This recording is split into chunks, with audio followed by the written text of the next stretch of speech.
I couldn't recognize a lot of people here. Uh, Welcome Puspha for coming up and talking on asexuality. This is our third session under gender, sex, sexuality, gender category. I also love to thank Delphina for introducing me to Pushpa and arranging for this wonderful session. Uh, Pushpa from being a techie, IT work employee. She become a social worker in the field of LGBTQ communities, and she has been now with Solidarity Foundation. She's the associate director there, and yeah, that's all the introduction I know about her. Uh, Yeah, Probably I don't know. that's enough. Actually, social worker is too large a term for me. So I just say I moved from writing software code to people's stories. Okay, Mm, because that's what I enjoy. mm, mm, Okay, if I am tired of writing people's stories, I write stories of buildings and Bangalore mm, whenever mm. possible. All Okay. right. Yeah. So anyway, so thanks everybody. I think I saw some familiar names, but I think I can't see them now. Whatever. Anyway, it doesn't matter. Um, I, like many of us, even if we have been in IT or whatever, software and anything else to do with technology, virtual sessions aren't fun beyond a point, and definitely not if they're on Zoom or Google Meet. So I think politically, otherwise, you can know where we come from. Okay. And yeah, this is, I'm letting one secret out. Presumably, some of y'all already like FOSS platforms or work with FOSS. But for those who aren't familiar with it, we also actually love free and open source software. Okay. I mean, I must say, I like a lot of things about software, except if it comes from the stables of Microsoft and then now the big Google. Okay. So so Delphina and I and Aru, who I realized had common friends with me, um, actually were talking about 2 months ago, Delphina, am I right? Okay, so about how we can ensure that people get off Zoom, okay, and then we were like, should we run a campaign? Then we started playing around, or if I might say, exploring certain other platforms, of which we both, I think, and a few others who joined had also similar. You had similar explorative journeys, and we decided that Big Blue Button somehow got hooked onto it, and then from that, Delphina, Delphina, I think, with having mentioned your name already so many times, might as well introduce yourself. But otherwise, she's a very dear friend, and we've known each other for, I think, almost a decade. She's with Nirangal in Chennai, and does a lot of sessions on gender and sexuality, does translations, among so many other things, and also is a FOSS enthusiast. So she and I finally, landed, rather, she helped me land on this space, like saying that Chiguru is actually working or doing a lot of work with their flavor of or their offering of Big Blue Button, which is called Class Meet. Okay, and so that's why we are here. And then we thought that perhaps one way of, instead of just running a campaign or telling people, come, why don't you use this, we were like, we'll use it for more than one purpose, and then show it to you, and hopefully people will get hooked on if they already aren't, and will take the message forward about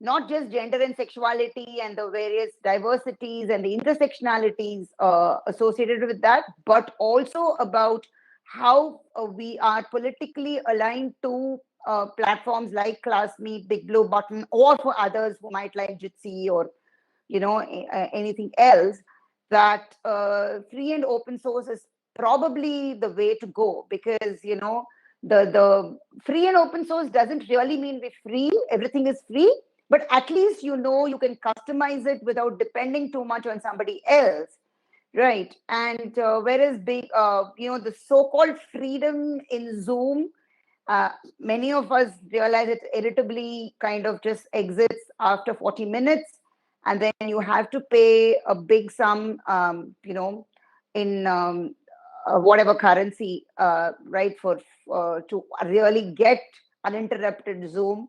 And Google Meet has a longer, duration of free sessions, but it doesn't allow certain features. So there's so many such things.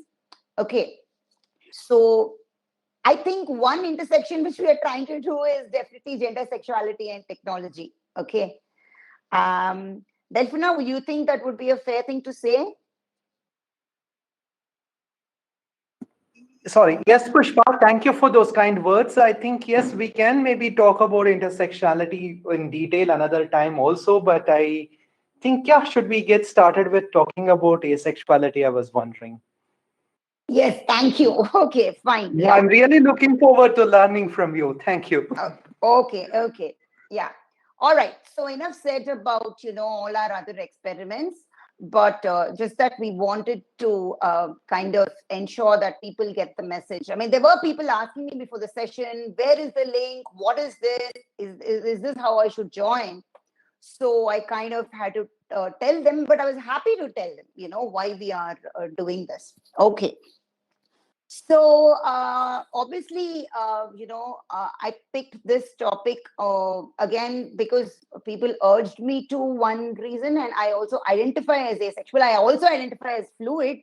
That's why probably if any of you saw me making some random, drawing some lines or sketches, and then going on asking for a plain background, it's because I think I'm much more fluid than I realized I was, or I am. My thoughts, so much about me is fluid. Maybe externally it doesn't seem, but there's a lot inside me which is always like that, who always wants to break free of structures and definitions and stuff like that. And that's probably, I'm not attributing, but sometimes, whenever I talk and share, I also learn or rediscover things about myself too. And so one of those times about 25 to 30 years ago, I'm 47 now, I realized,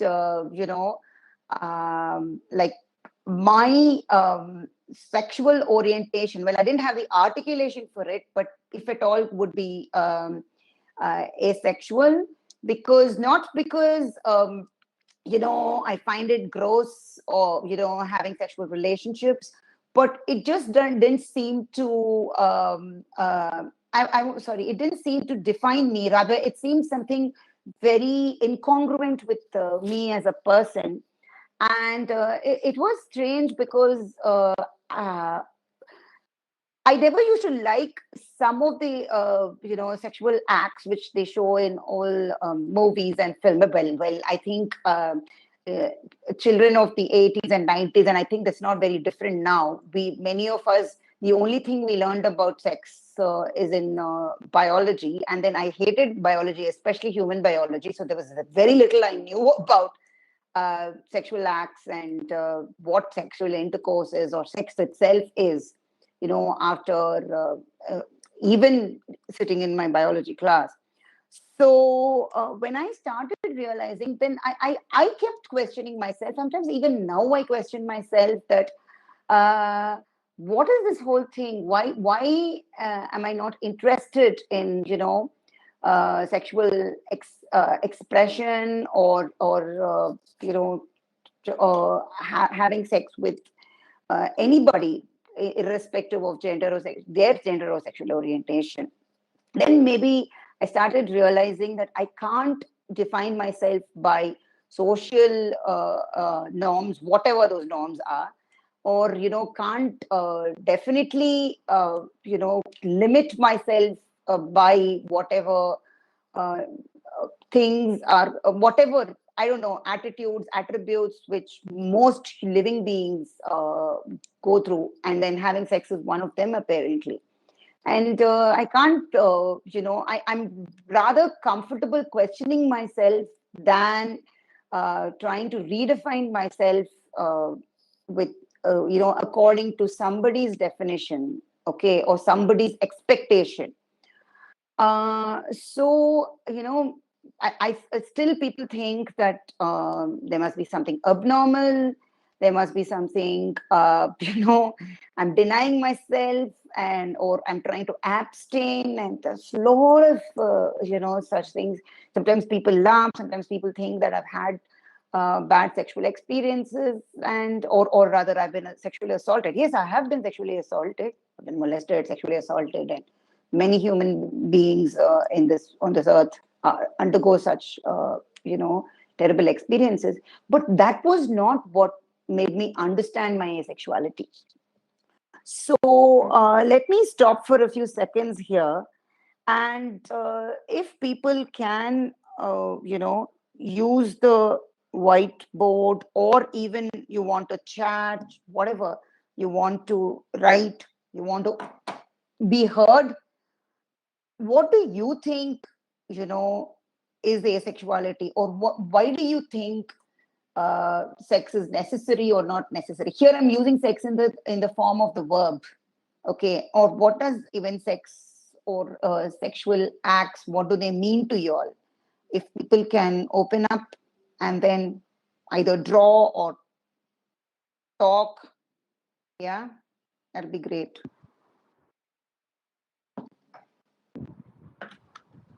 Pushpa or moderator, could you please enable multi-user whiteboard?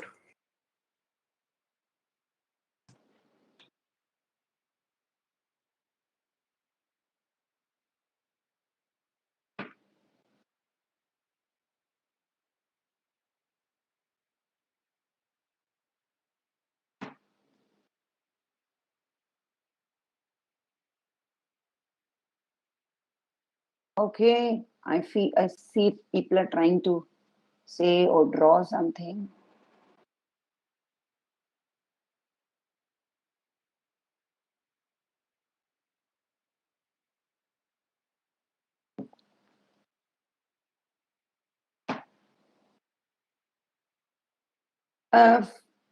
When, okay, if somebody wants to write something in the shared notes, for people who are new to this platform, you click on shared notes, you can actually write there. Okay, sex is not only procreation. Yes.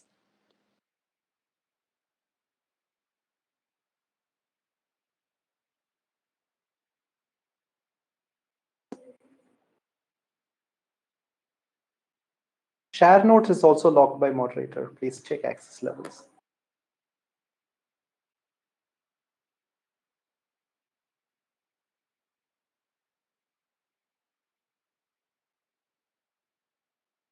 Okay, I think someone's enabling that. Okay, Stuti was trying to say something or draw something. I don't know if it's slow or... Please check. Please check if the share notes working. It's working now for me.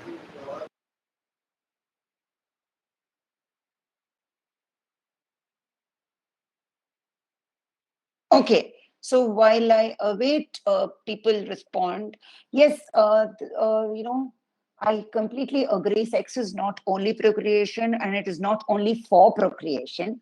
Of course, yes, people might believe what they want to, but I agree, because very often, again, in the South Asian context, especially, right? I've seen that people. Well, I think many of us have sex. We don't talk sex, otherwise where will 1.3 billion people come from? All right. And then they're expected to be, their automatic expectations you get married at some time, and then you have kids. Better still, if you have two sons or one son and one daughter, it's all complete. So all the people who don't, uh, actually agree, or who don't, follow these terms, are automatically considered abnormal. But I always say, in the LGBTQIA plus spectrum, or all the other letters which are going to be added, A definitely is not for abnormal. I feel that people who think others are abnormal are perhaps abnormal themselves. So, and we also have to always, I think or revisit and question what is normal and whose normal are we talking about. For instance, asexuality is my normal. Okay. So, and asexuality itself is considered a spectrum. So, definitely people can, though many asexual people who I've spoken with don't necessarily swing between, one phase or the other. But it is possible that, many of us, because of the way we have been fed on this whole thing about sex being, a normal, natural desire of living beings. Yeah, we are supposed to. So we think that something's wrong with us, or, we are deficient or lacking somewhere. So what we keep doing is that we keep trying and wondering, if we must try, and then obviously pain ourselves. Sometimes we may be confusing ourselves. And sometimes it's also about, because if you don't, I fortunately have a very understanding partner. Yes, we have our differences and disagreements on many levels and on many issues. But at least, my partner, who is a cis man, has never ever forced me. Yeah. Of course, I have had other relationships, but fortunately, or maybe I have been able to stand up for myself and say, yes, I definitely have emotional attractions. And I believe me, I always think, for people who can understand Hindi, age no bar, sirf ishq bar bar. That is what I say, Age is not a bar. I think you can have love, romance, and all that.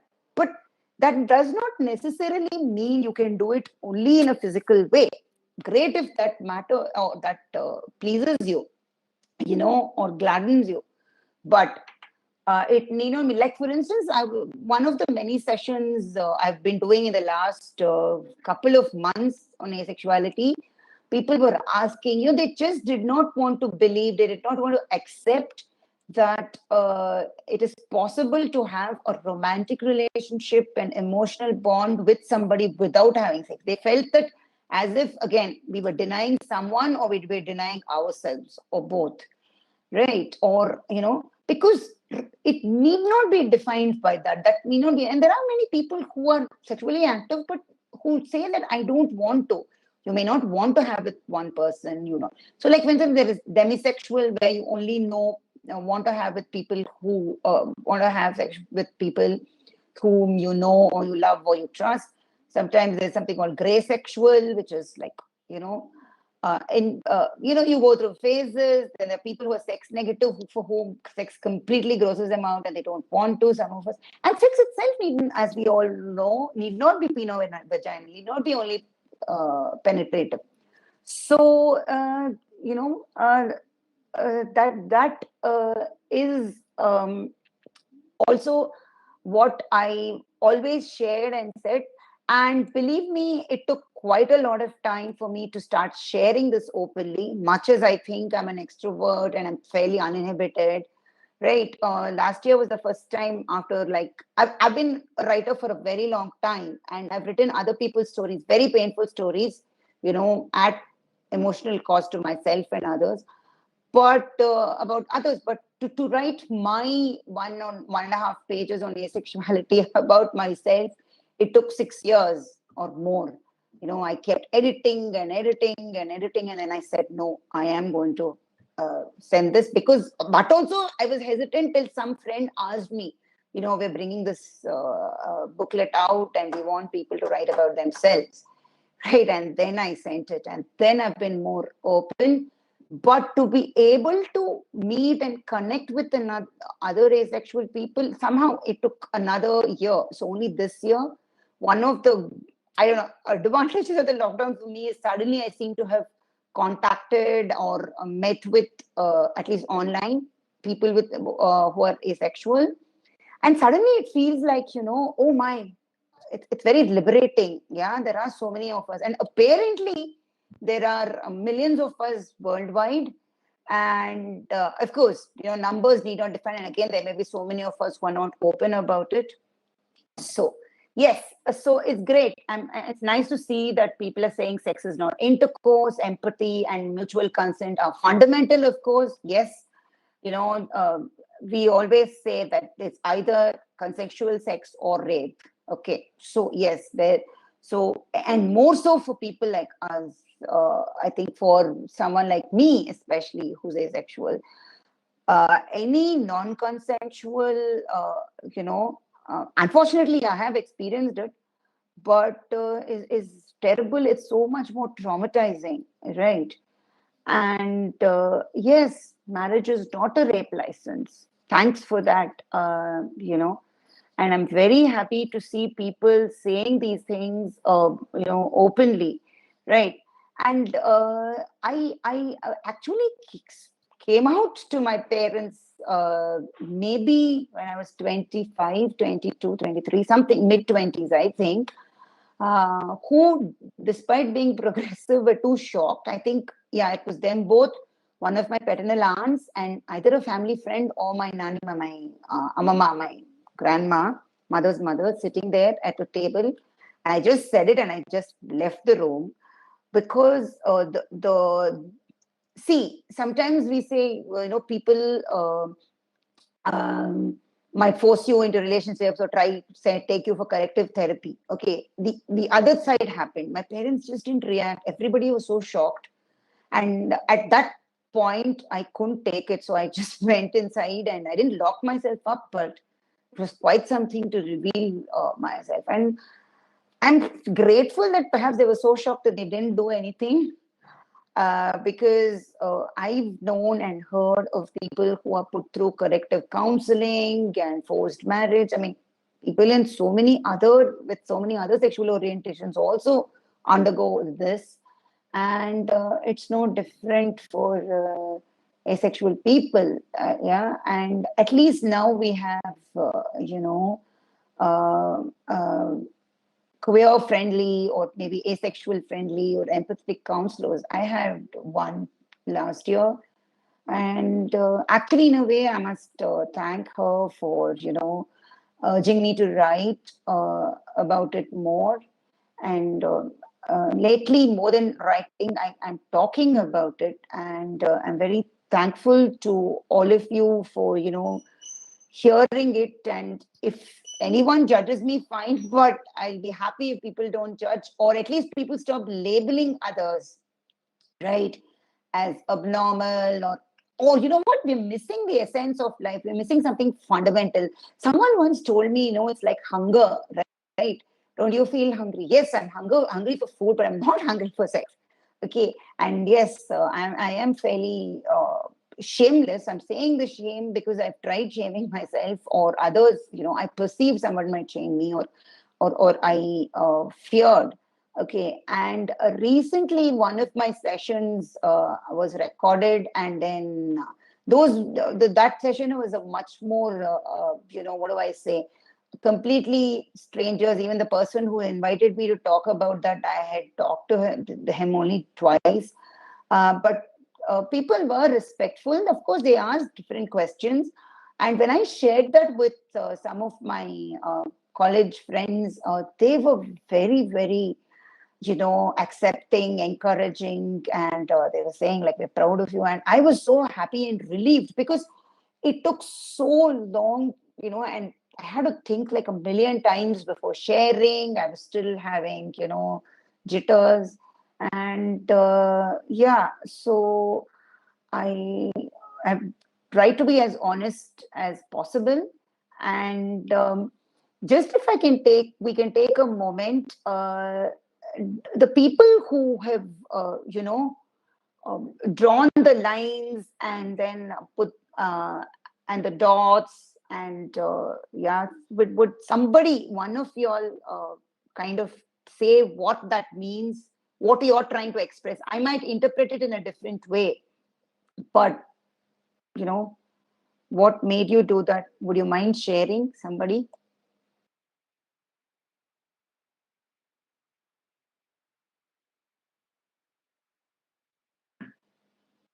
Hello?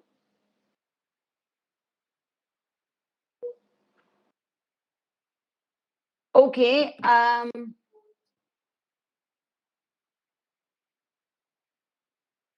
Can I stop here and then see if people have questions? Otherwise, I can continue.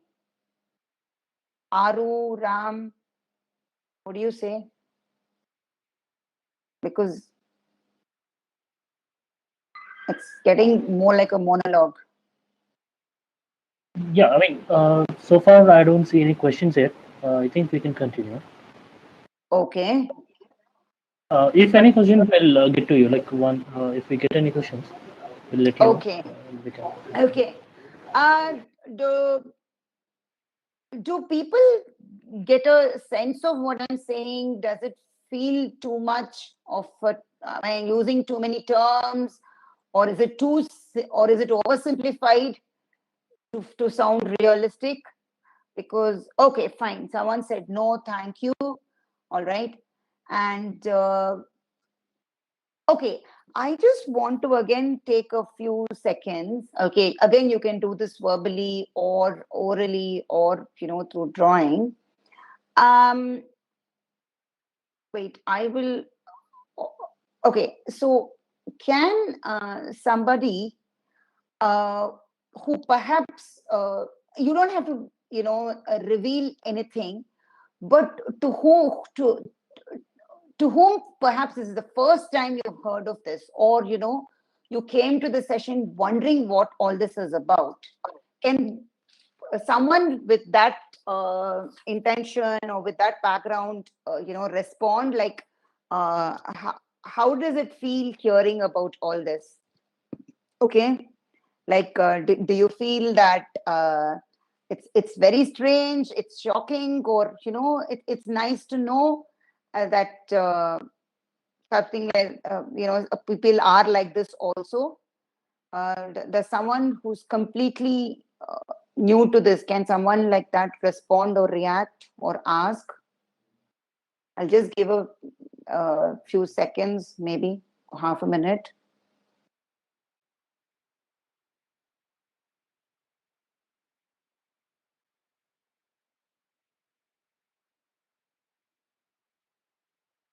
Okay, I don't want to call names, but yeah, sorry. Yeah, someone seems. Oh, there's a chat message confirming to know that we are not alone. Okay, fine. Yeah, thank you. I don't know why I can't see that properly. All right. And hello?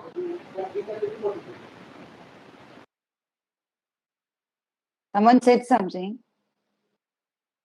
No, sorry, that was my mic. Okay, fine. Okay.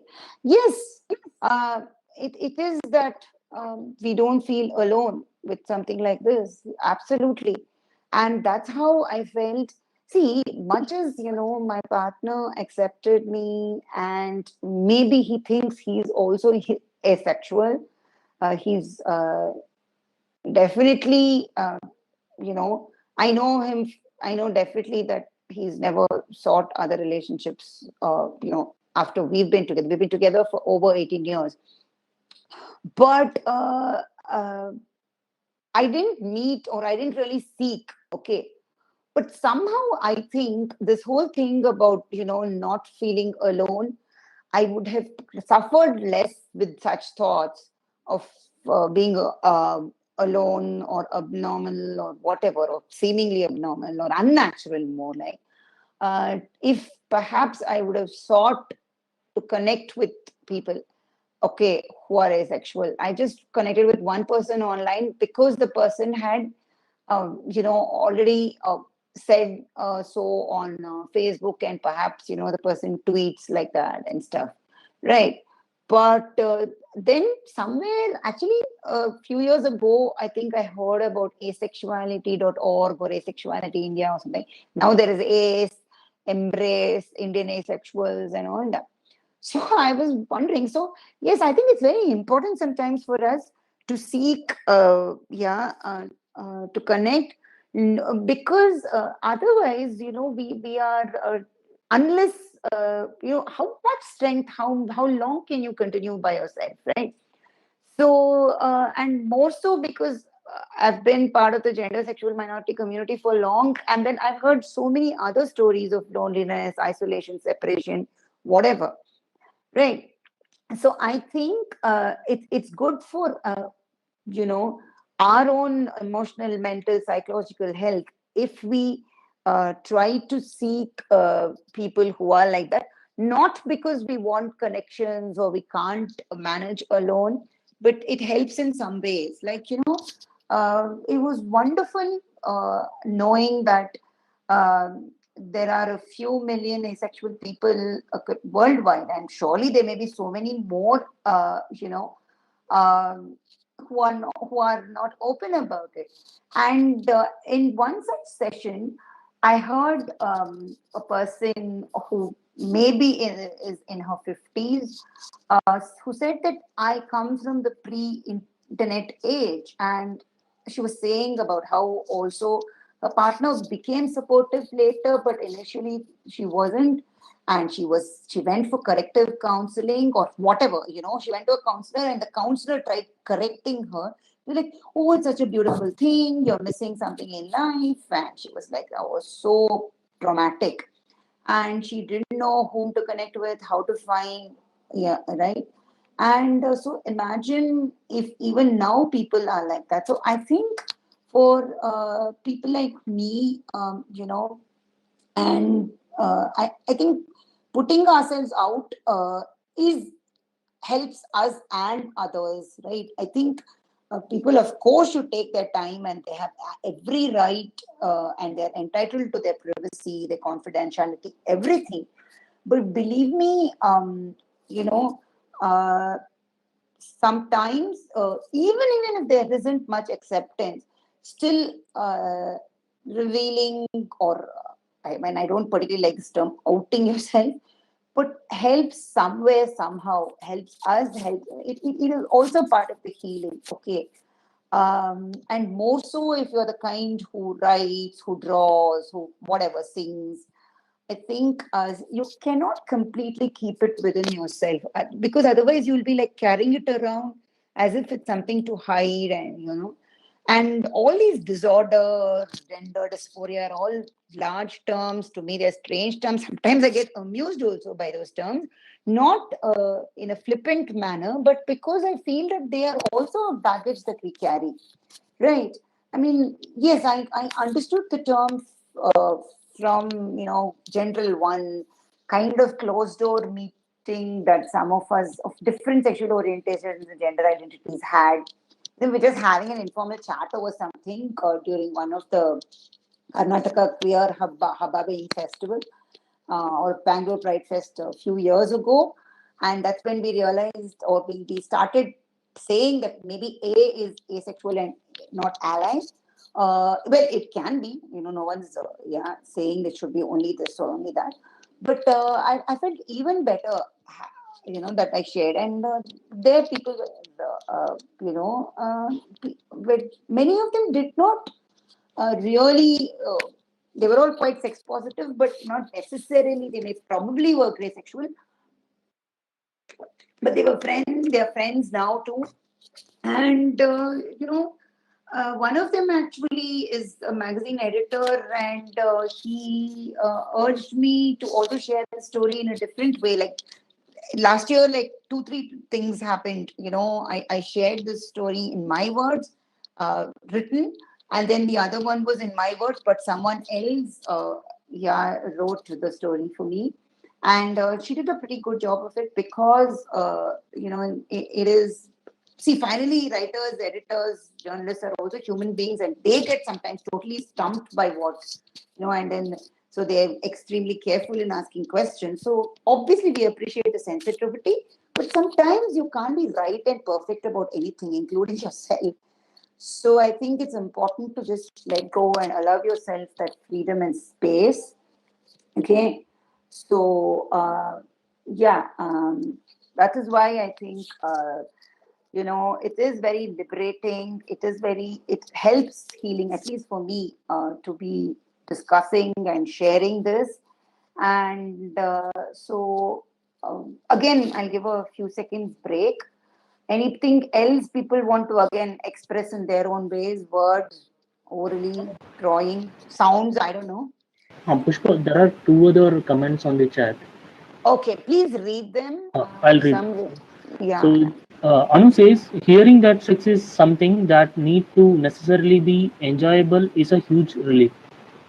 Anu also says, also sex is so pub licensed and marketed in, it comes with huge social expectations. Hence, this kind of discourse is not needing, sex needs to come into the main discourse.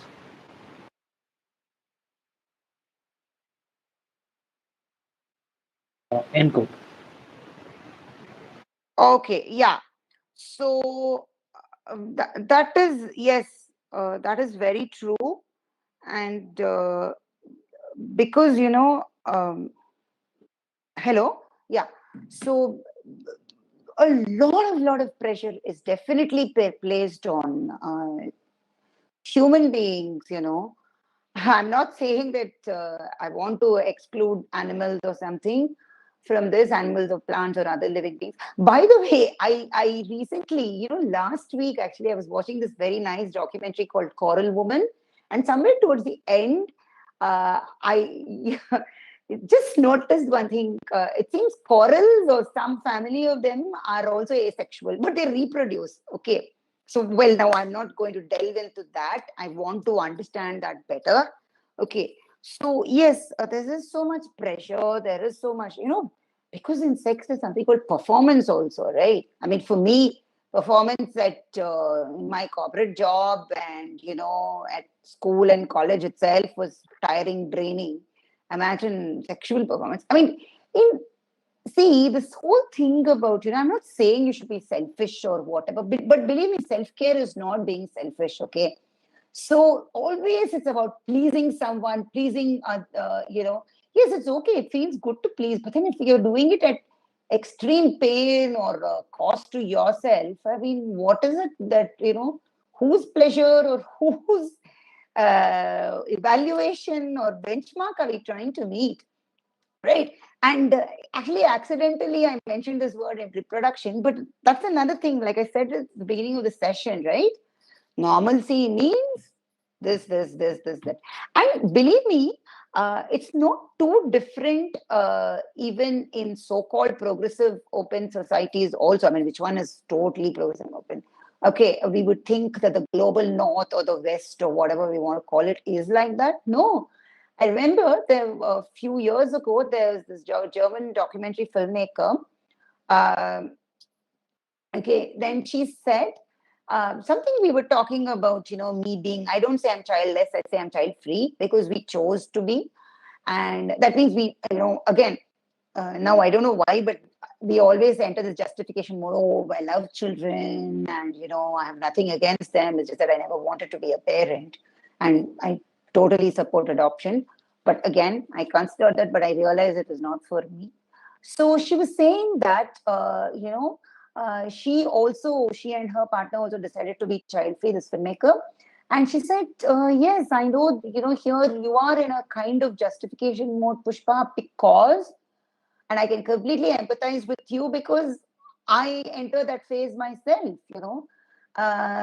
Uh, every time we have to explain, even sometimes to close friends and family, why we don't have children. It's not about, why you chose not to have children. People always think that there's something wrong, and often it's wrong with the one particular person, okay, and then the other person in the relationship has not been able to manage this person or correct the person or whatever. Okay. And that is when marriage or intimacy or relationships become nothing but, you know, post compromised relationships. And how long can such relationships last? Anybody's guess. So I think this whole thing about, and then what if someone is fluid like me, doesn't necessarily identify with a particular gender? So whom are you going to blame the asexuality on? Whom are you going to blame the the infertility on? Presumably because we are infertile, right? So, and then I still wonder, and this, I don't know, is the child in me talking or whatever. How would, the four-legged animals or birds or bees and butterflies, justify all this within their societies, within their communities or families, right? Or is it because one particular species is always asexual, so it's not, uh, you know, that tough for them? I doubt it, because there are, unisexual among the same plants or the same species. There are of different types. So I really, really wonder. Maybe I should, uh, uh, start. I'm lately thinking more so after that thing about corals, which very serendipitously I discovered last week, and think should start understanding and learning more about other living beings who may be asexual. I mean, not so, yeah, because what does it take? Is it that, yeah? So it's the same thing, no? Like many people, they ask me about my trans friends. Were they born like that? Were they made like that? Have they become like that?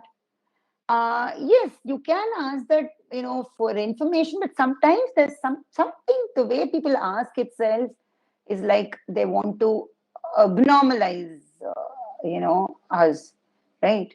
So that is why, yeah, much as I dislike that word, I think I've used that word many times: normal, abnormal, normative, normalcy, because who and what is normal for any attribute, right? So why should we, stop, keep worrying about that?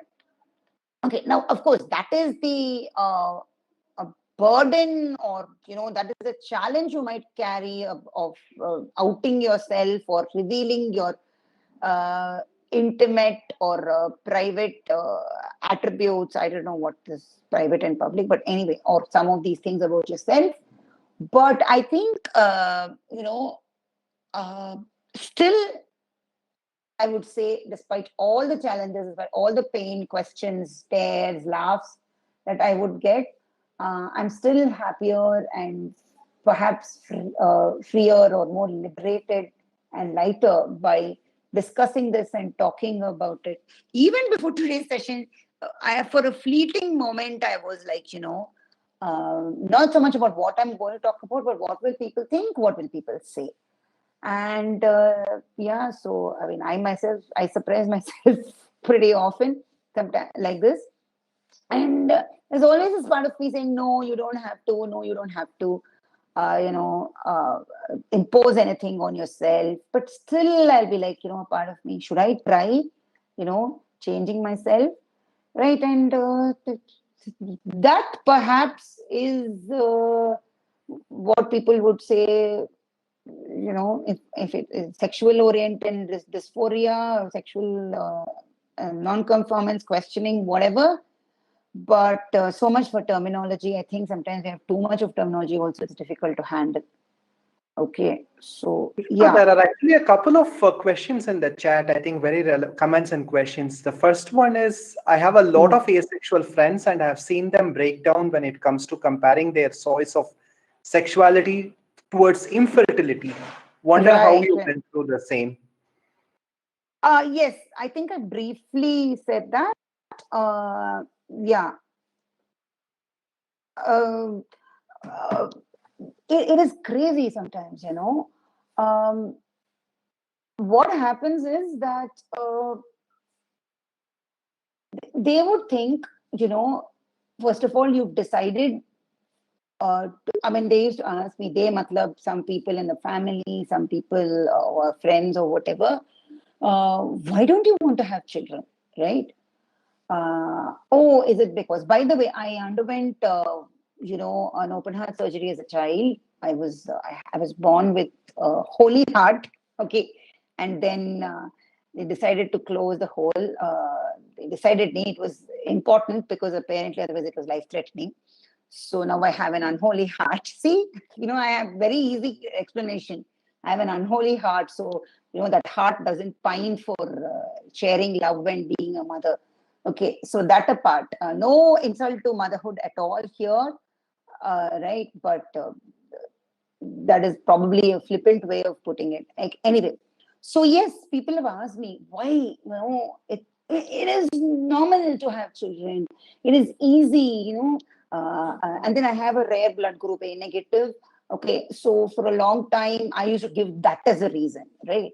And yeah, so you can. Then, oh, someone like you, so progressive, open, you can adopt us. I'm like, I don't want to take the responsibility for another life. Maybe it's so many million things. I don't know. I mean, sometimes I get grossed out by kids, whatever, you know, efflusions or whatever. Sorry. Okay, I'm not insulting anybody here. I once told somebody that, I mean, kids are fine once they cross the leaky stage. But my cousin who just had a baby, she completely agreed. And so I realized, okay, fine. Oh, I'm not being disrespectful. So people ask so many things, and yeah, and automatically, verbally, non-verbally, they presume that you're infertile or there's some other problem with you. Once I had this very, I don't want to call him shady, but I met this person, I mean, a former colleague who I met after many years at another organization. So he became a colleague there. And he said, "Oh, you're married now, is it?" I said, "Yeah." Though that word marriage itself sometimes is very strange to me.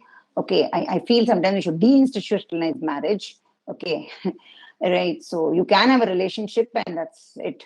Why give it a term and a definition? Unless, of course, it matters to you. Yes, at one time it was important for us.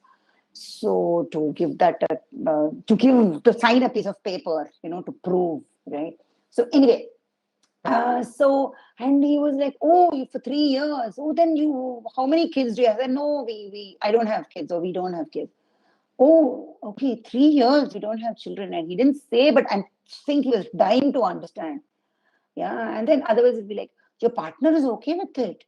Somebody actually, I work a lot with human rights defenders, and somebody, one of those people who I used to respect a lot, I still respect him and he's a dear friend, but I still cannot completely get over the fact that he was like, you're denying your partner, maybe he loves you so much and he doesn't want to force you. Maybe he wants to have, I'm like, oh my gosh. And then he's like, no, no, no, let me meet him and I'll tell him.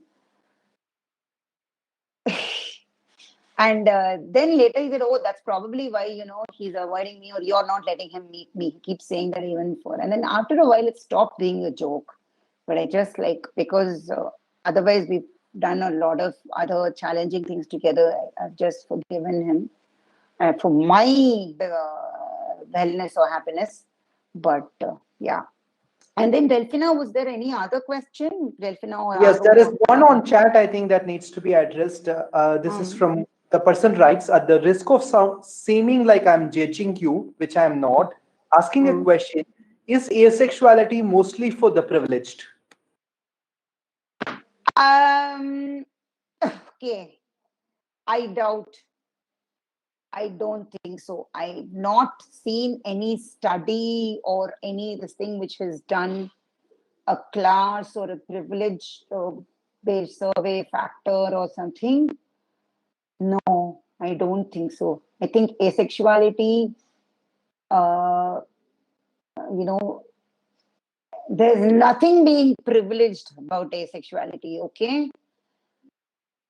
believe me, forget about others. You are judging and questioning yourself. I am doing it all the time, and that is not at all a position of privilege for me. Okay. I may have so many other privileges, and I'm thankful for that. And I know I do. I try my best, to see how I can, yeah, but, not make an excess of it, and see what I can do to, yeah, give solidarity to. But being asexual is not a privilege at all. I'm happy, comfortable with what I am or who I am, but with all the, what do I say? It's not just about questions, terms, and, I think it's beyond that. You are just considered uh, very often unnatural and self-abnegating, because people also confuse asexuality with abstinence. Okay. And I am not, if people want to do that, that's fine. Who am I to go and ask or advise someone? Unless, of course, I think that they could do with that advice and they're not able to give it to themselves. All right. But, so why would it be a privilege? The person who asked, or anybody else who's willing to talk now or one-on-one later, okay, why would someone think it's a privilege? I'm even wondering, and maybe I will think about this, and then discuss with somebody, or write about it. Also, in another session just before I was saying, there was another important question which came about acceptance under the law. Okay, definitely, I'll be not seeking acceptance under the law. If I'm illegal, so be it. But I think all of us who support decriminalization of whatever sex against the order of nature, though I don't believe in those terms, yeah, under section 377, definitely don't want support criminalization of people. So and as I said again, just like you cannot force people to not have sex, you can't force people to have sex. And so if the government or science or human beings or whoever, in whichever space you are, understand that it is a possibility. I'm very thankful to this friend and counselor. They are part of the queer community, and they are also a queer parenting counselor, who even before I could respond, was saying, Pushpa is quite open to talk about asexuality. And then they said, of course, it's a sexual orientation. Because someone who was gay was saying, no, asexuality is not a sexual orientation because you are not having, not having sex or not preferring to have, sex or sexual relationships is also about sexual orientation. Okay, we are not disoriented sexually. Okay, so I just wanted to clarify that. Thank you. Yeah. Any more questions or comments or responses? Yeah, there are a few more. Okay. Yeah, I have a So, question. Okay. Go on, please. Yeah. I want to know about your feelings. Like, do you get attracted to men or women? I mean, do you feel do you get attracted and you just choose not to have sex? Is that asexuality? Yes, for me it is. Okay, I am very, very, as I said, for me, gender, sexual orientation, I get emotionally attracted, and I've had, as I said, romantic relationships with trans men. I feel emotionally attracted to trans women, bisexual people. Okay, so yes, romance is very much a part of my life. Those kind of emotions with cis people. Yeah, but and at one for some years I was not very interested in physical touch. It kind of, even by my mother, by, people I trust or whatever. But after some time, I got over that. And I'm not saying getting over was like forced on me or it was a thing. I'm comfortable. I've been comfortable with touch and, physically expressing myself, romantically expressing myself through physical contact, but not any act of what I would term as sex, or in the realm of the sexual acts. Yeah. Hope it answers your question. Somebody else was asking, right? Just when Dhini started. Yeah, so it's not a question, but probably a comment. Savita said that thanks for opening up about this, particularly all of your vulnerabilities. It means an enormous lot to all of us who see ourselves on the spectrum with respect to sexuality. I find that a lot of asexual friends, particularly cis women, have to deal with this notion that something must have happened to them. um, Usually, sorry, allusions of abuse to abuse, sorry, that makes them unwilling to have sex. Yes. Right. Yes, yes. Thanks for that, Savita. Yes, cis women and whatever their sexual orientation often are subjected to these kind of what do I say, labeling, or they are presumed like that. It's happened with me also. Why do I have to go to others? And I'm not cis woman, though people say that. Well, it's very interesting that trans persons always thought that I would undergo gender change, and then I would because they saw something very manly or masculine about me, apparently. But I considered transition, but I didn't. More so because I always, from teenage onwards, believed I was fluid. And my partner has been very supportive. And I thought also my body physiologically and anatomically may not be able to take another major surgery or whatever. So trans people thought that I might transition into a trans man. Other people think, some cis people think that I'm a cis person. So yes, definitely, because like I said, sexual act, sexual expression. Maybe I express myself sexually. I don't even, as I said, no. Sometimes I've gotten tired, and I've moved beyond all these terms and labels. Okay, it's just not me. So why should everything is considered like there are people who eat a lot, some people who don't. Whatever, depends on the metabolism, their hunger, whatever, right? So yes, maybe to some hunger and sex are similar. They are basic or fundamental needs or whatever. But for me, it is not that. Maybe, I'm not wired like that. Yeah. Thank you.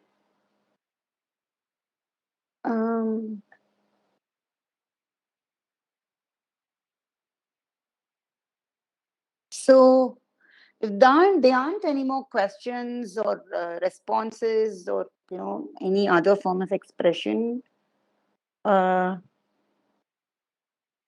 we end? Pushpa, I guess it's also almost end of time, but when we talk I noticed that. Sorry. But when you mentioned about privileged, it is clear that asexuality is not a privilege, but are there dynamics of privilege which prevent those who are coming from a different background from coming out and openly saying yes, they are asexual? Would you want to comment on that? I can't speak for others, but yes, maybe it is like that about so many other things in life, na, Delphina? That like for instance, I have read that people who identify or know that they're Dalit do not easily reveal that because they say that it is very, very difficult. It becomes the whole because the society is very casteist, and we carry our casteism everywhere, much as many of us want to be and maybe fiercely anti-caste, maybe. But if we are not something or someone, it is possible that we may exclude unknowingly, unintentionally, or hurt or something. So there may be certain other factors which might prevent you, most because if supposedly, as I said, that person who she was definitely, she said she was from a middle class background. And so why do we think that the middle class or the upper middle class people or the so-called educated urban people are all progressive? No, there's so much of, so I think it's very relative also, and like I said, this whole thing about what will people think of you or how will they respond, and sometimes you have these presumed, you catastrophize, right? I mean, this year has been okay, but I used to have terrible anxiety attacks and panic attacks in the last year, the year before that, 2018. And if I had revealed this to myself, to others, it would have been, I think, pretty disastrous. So definitely, if you are not so much more independent in some ways, and you have to, or you are conditioned to sorry, meet others' expectations or follow someone else's benchmarks, it is very difficult to reveal that, and obviously you suffer in other ways. But I think that's a very, very important question or point, which will remain with me. Yeah.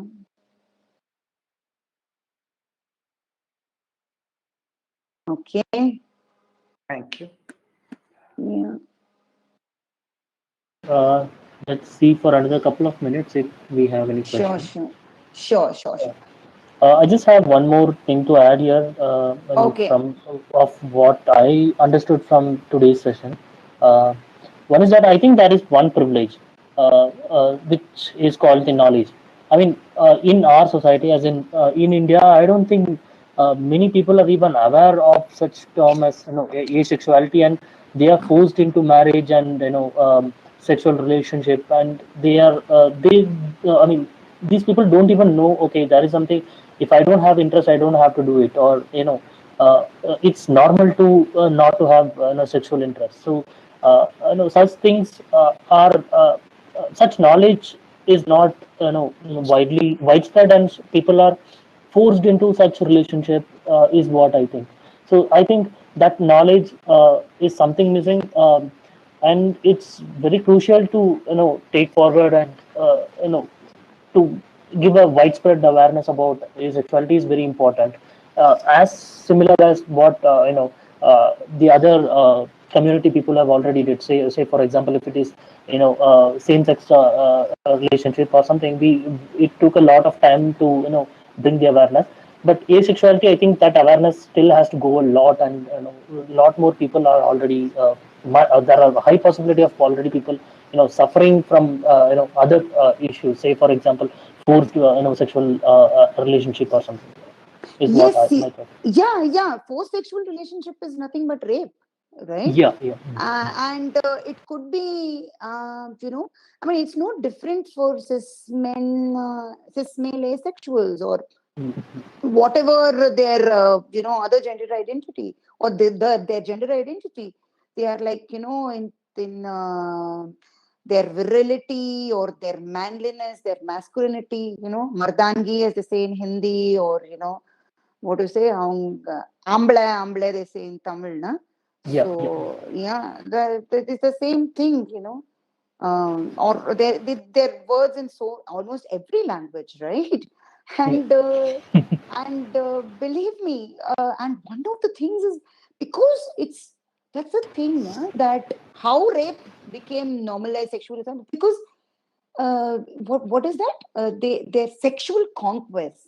Yeah. Yeah. Right. So many rulers and kings and all that, right? Conquest, right? So there's the whole thing about power, of course. And so obviously you are not. Or like they say, these sluts or these women on top kind of people, right? Oh, they are controlling, and they say that sexual act or something is a tool to control. Okay. I mean, either way, it's for dominance, right? Yeah. So obviously, you are not only infertile, you're not only abnormal, you're also weak. Hmm. right? So that is the thing, and actually, so there are so many other things. But I sometimes discover these things as I'm talking to others. Okay, so yeah, it's I'm laughing about it now, but believe me, sometimes it isn't so funny. And thank you so much, Aru, for articulating that or Sure. mentioning that. So yeah, I guess there are no more comments either on YouTube Live or in Classroom. Uh, I think we can conclude now. Okay, yeah, thank you so much. I can say that, and uh, we are all uh, whatever. I'm not speaking on behalf of a thing, but I also learned this word ace. So yes, I think we are acing life the way we can or we do. So yeah, so yeah, that's all I can say. Yeah, thank you, Pushpa, and thank you, Delphina. Uh, Like this was really, an eye-opening session. Like many people came together and like we could discuss so many things about that. I mean, these phrases are still, say for example, here it says marriage is not a rape license, and having child should be a choice and not duty. I mean, those are very strong, phrases coming up, and it has given us a very good eye opening, and I think we have a long way to go forward, and we have to educate more people. Today's session was so good. Thank you again, Pushpa. I mean, Pushpa, they started the session with the free software and proprietary software, video conferencing solutions, and then slowly came into asexuality, and it gave a very good enlightenment towards it, and yeah, so it was a good conversation with all those who spoke, commented, and thanks Pushpa again. And again, Pushpa wanted to be referred, mentioned as they them. And if I missed some, I took my care. I mean, I took almost my care, but I don't know if I would have missed somewhere, and I referred you the other way. Please forgive me. And thank you, Delphina. Thank you, Pushpa. Thank you, everyone. Yeah, it's been a sexy session, I must say. Okay, no, I think Aru, you did not, yeah, because I myself realized it's, this would be my preferred pronoun. I'm still, I think partly I don't care that much, but yes, very, very grateful that you have been so respectful. Yeah, so thank you so much. Thank you, Pushpa. Thank you, Delphina. I think we can Yeah. end the session now. If Pushpa and Delphina wishes to continue, the chit chat for the further session, we can stay back. And others, please, if you have any feedback, reach out to us. The same way, any platform you wish to reach out, please reach out to us, contact us, and let us know any other further topics you would like to have in Libre Talks. We can have it further.